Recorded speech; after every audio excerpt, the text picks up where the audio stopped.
இனிமே கண்ணை மூடிட்டு கடலை எண்ணெய் வாங்கலாம். ஏன்னா மந்த்ரா கடலை எண்ணெய் இதயத்தின் தயாரிப்பு. வறுக்க பொரிக்க ஏன் எல்லா சமையலுக்கும் மந்த்ரா தான். மந்த்ரா கடலை எண்ணெய், அபார ருசி, ஆரோக்கியமான உடல் நலம்.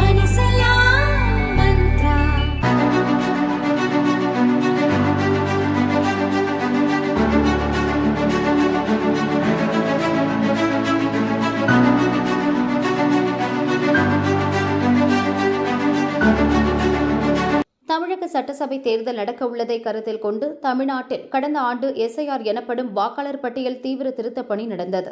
டிசம்பரில் தமிழ்நாட்டில் வரைவு வாக்காளர் பட்டியல் வெளியிடப்பட்டது. இறந்த வாக்காளர்கள், முகவரி மாறிய வாக்காளர்கள், இரு இடங்களில் ஒரே வாக்காளர் பெயர்கள் கண்டறியப்பட்டு 97,37,000 வாக்காளர்களின் பெயர்கள் நீக்கப்பட்டன. இதனால் தமிழக வாக்காளர்கள் எண்ணிக்கை 6,41,00,000 இருந்து 5,43,00,000 குறைந்தது. அதைத் தொடர்ந்து டிசம்பர் 19ஆம் தேதி முதல் பிப்ரவரி 10ஆம் தேதி வரை பெயர் சேர்க்க, நீக்க, திருத்தம் செய்ய தேர்தல் ஆணையம் அவகாசம் வழங்கியது. தமிழ்நாடு முழுவதும் பெயரை சேர்க்க 23 லட்சம் பேர் விண்ணப்பித்தனர். புதிய விண்ணப்பங்கள் சரிபார்க்கப்பட்டு புதிய வாக்காளர் பட்டியல் தயாரிக்கும் பணி நடந்தது. பணிகள் முடிந்த நிலையில் இறுதி வாக்காளர் பட்டியலை தேர்தல் ஆணையம் இன்று வெளியிட்டது. இறுதி வாக்காளர் பட்டியலை மாவட்ட வாரியாக அந்தந்த மாவட்ட கலெக்டர்கள் அங்கீகரிக்கப்பட்ட அரசியல் கட்சிகளின் பிரதிநிதிகள் முன்னிலையில் வெளியிட்டனர். இறுதி வாக்காளர் பட்டியல் படி தமிழகத்தில் மொத்த வாக்காளர்களின் எண்ணிக்கை 5,67,07,380 உள்ளது. ஆண் வாக்காளர்கள் எண்ணிக்கை 2,77,38,925. பெண் வாக்காளர்கள் எண்ணிக்கை 2,89,60,838. மூன்றாம் பாலினத்தவர் எண்ணிக்கை 7,617. தமிழ்நாட்டில் ஆண் வாக்காளர்களை விட பெண் வாக்காளர்கள் 12,21,913 பேர் அதிகம் உள்ளனர். இன்று வெளியிடப்பட்டுள்ள இறுதி வாக்காளர் பட்டியல் மொத்தமாக வாக்காளர்களின் எண்ணிக்கை 567,07380. ஆண் 277,38925.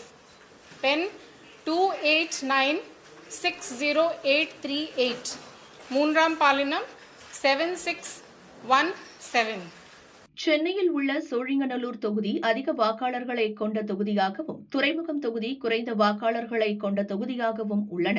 ஹையஸ்ட் பார்க்கணும்னா நம்ம செங்கல்பேட் மாவட்டத்தில் சோழிங்கநல்லூர் இப்போ கூட அதுதான் ஹையஸ்ட். மொத்தமாக 5,36,991. அதில் ஆண்கள் 2,62,621 அண்ட் பெண்கள் 2,74,254. மூன்றாம் பாலினர் 116. லோயஸ்ட் சென்னையில் சட்டமன்ற தொகுதி 18 ஹார்பர் 1,16,896 மொத்தமாக எண்ணிக்கை. அதில் ஆண்கள் 58,221, பெண்கள் 58,620 and third gender 55. இறுதி வாக்காளர் பட்டியலில் உங்கள் பெயர் உள்ளதா என்பதை கீழ்காணும் இணையதளங்களில் பார்த்து தெரிந்து கொள்ளலாம். தேர்தல் ஆணையத்தின் ஓட்டர் ஹெல்ப்லைன் ஆப் மூலமும் சரிபார்த்துக் கொள்ளலாம் என தமிழக தலைமை தேர்தல் அதிகாரி அர்ச்சனா பட்நாயக் அறிவித்துள்ளார்.